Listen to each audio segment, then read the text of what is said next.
Good morning, children. This is Rachna. Once again, I'm here to tell you about the modal verbs. Children, they are really interesting, right? So, today we are just going to have an overview of these, and we are not going to get into too many details. I'm sure we have already done them earlier, right? So, today we are going to just study about three important modal verbs, right? So, what are modal verbs? Modal verbs are auxiliaries for helping, or we can say helping verbs, which give us information about the function of the main verb. Though we can even say that modal verb is a type of verb that is used to indicate modality, that is, likelihood, ability, permission, request, capacity, suggestions, order, obligation, or advice, right? So they always accompany the base form of another verb having semantic content, right? So, what do we know about should? Now, children, instead of getting into too much of technicalities, what I have done is I have just given you an overview so that you understand everything. All right? You don't get confused with them. All right? And on the other hand, there is a table which tells you, with what would be, used against should, or when we compare two models, what are we looking at when we are comparing them? All right. So let us understand that should is the past tense of shall. It is an indirect speech uh, shall, that is should. Then it's an obligation. We look at it with for obligation, advice, or suggestion. Then it is used for purpose, imagination, request, interrogation. Or the negative form of should is like should not, then it's like shouldn't, right? So let's understand, when we say suggestion, when we give an advice or suggestion, you can say like your hair is too long, you should get a haircut, right? Or when we say when we talk of for situation likely in the present, then we say Mary should be at home now, right?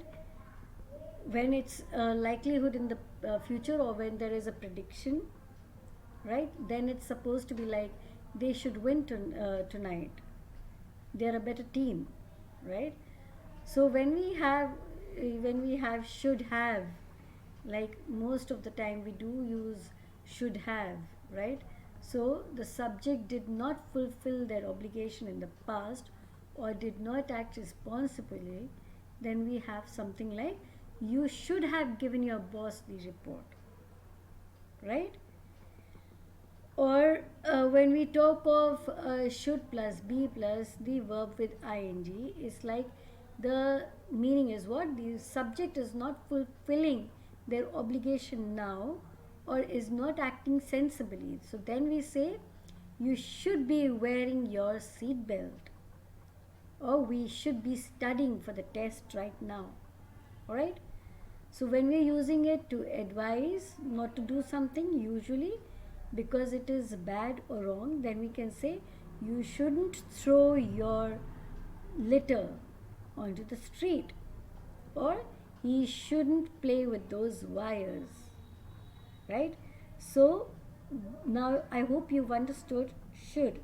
So let's move on to would.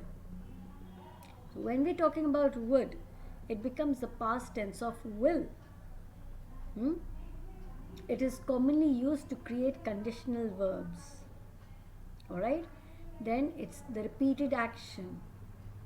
So the negative would be would not, or the short form would be wouldn't. Right? So when we talk of will and would, so what would it be like? Will is informal, whereas would is polite. Okay? Will is a refusal. So of the present, future, or the negative form. Alright? Whereas would is the refusal of the past. and it also has the negative form, right? So then we have offer. The offer is in the present or the future, whereas the offer of would be in the past. I like would plus the present perfect tense. Whereas will would be conditional in the first conditional, whereas would be the conditional in the second conditional. Now let's understand it bit by bit, yeah? So when we talk of request, which is in the formal, will you lend me your book, which is a very informal thing. Whereas when you're talking about the request of would, which is polite, it would be, would you study with me, right? Whereas when you're saying refusal, in the in the present, future, present or the future or the negative form, it would be, I won't do your work. Whereas in the case of would, it would be like, she wouldn't help me yesterday, right? Now when we're talking about will with the offer, it's like, I'll watch your children today. I'll is like the form or the short of I will, right? I'll watch your children today. In the case of would, it becomes like, I would have helped you, right? When we're talking of will, the conditional would be, if he asks me, I'll help him, right?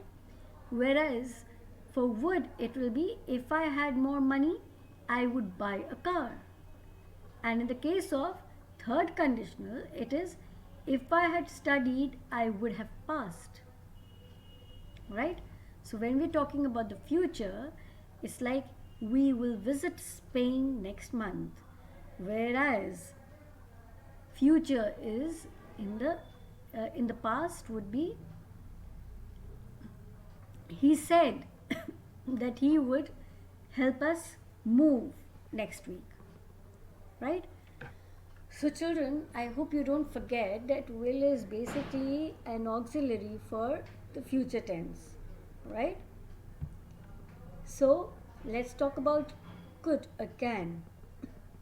So when we're talking about could or can, please understand that it is to express can in the past, present, and future, right? It is a possibility. We look into possibilities, then conditional, suggestion, past ability, a polite request. Negative form would be could not, that is couldn't, right? Here, what happens to can? In can, we have the general ability of the present, general ability in the past. It's like, I can speak English, whereas in the past, that is could. It becomes like, I could play the piano when I was younger.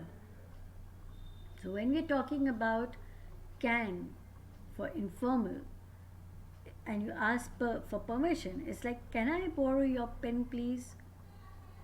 Whereas could is more polite, so it becomes like, could I use your bathroom please, right? So when we're talking about a request, you say, in the case of can, you say, can you help me please? Whereas in the request form, could becomes more polite, right? Could you pass me the salt please? So in the case of possibility, it is like, it it can get very cold there at night. Whereas possibility in the past, in the case of could, becomes like, could plus have plus past participle. So it's like, what? You could have broken your leg, right? There, in the case of can, when we're talking of offer to help someone, it's like, can I carry your bags for you?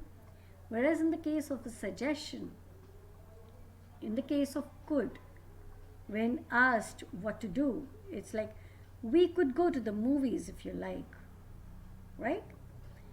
Then, in the case of cannot, that is the negative, it becomes like you cannot smoke in this room, or you can't go to the party. Whereas in the conditional of can, would be able to, it is like, if we had some oranges, I could make you some fresh juice. Would be able to, right? So, this is basically what we have for your modal verbs, which is an overview, and we have just taken three important ones. Of course, we might say three, but when if you look at can, then could, will, would, shall, or should, right? So, in a way, we have covered six, though there are still three major ones, right? Now, children, uh, like while I'm signing up, I hope uh, while I'm speaking to you, have gone through this shades of modality, right? Do not forget your modals, and thank you so very much for being there. And I hope to see you with a detail of modals. Bye bye. See you until next time. Thank you.